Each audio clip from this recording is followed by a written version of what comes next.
গুঞ্জন নয়, এবার সত্যি সত্যি জাতীয় দলের কোচের পদ থেকে বিদায় নিচ্ছেন হাথুরু সিং। বাংলাদেশে আর ফিরবে না হাথুরু। জাতীয় দলের নতুন কোচ হতে যাচ্ছে সবার প্রিয় কোচ সালাউদ্দিন।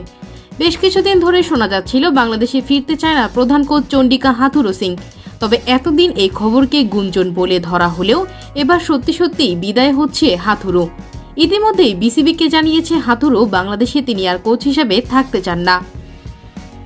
বিসিবিকে সরাসরি জানিয়েছে হাথুরুর পদত্যাগের পর থেকেই আলোচনা শুরু হয়েছে, তাহলে কে হচ্ছে জাতীয় দলের পরবর্তী কোচ। এবার কোচ নিয়ে সুখবর দিলেন বিসিবি সভাপতি পাপন। বিদেশি কোচ নয়, দেশি সালাউদ্দিন হতে পারে বাংলাদেশের প্রধান কোচ।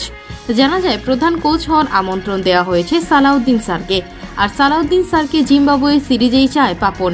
হাথুরু যদি আর না ফিরে এবং সালাউদ্দিন স্যার যদি বাংলাদেশের প্রধান কোচ হয়, তাহলে তামিম ইকবাল জাতীয় দলে ফিরে আসবে তা বলাই যায়। কেননা তামিম আগেই বলেছে হাথুরু থাকলে জাতীয় দলে ফিরবেন না তামিম। তবে এখন যেহেতু হাথুরু আসছে না, তখন প্রিয় কোচকে পেয়ে তামিম একাদশে ফিরবেন এটা সবারই জানা। যদিও কে হবে আসল কোচ তা এখনও জানা যায়নি। তবে সালাউদ্দিন স্যার ফিরলে সিনিয়র ক্রিকেটাররা আবারও দলে ফিরবে এটা সবার জানা। প্রিয় দর্শক, সালাউদ্দিন স্যারকে কে কে জাতীয় দলের কোচ হিসেবে দেখতে চান জানিয়ে দিন কমেন্ট করে।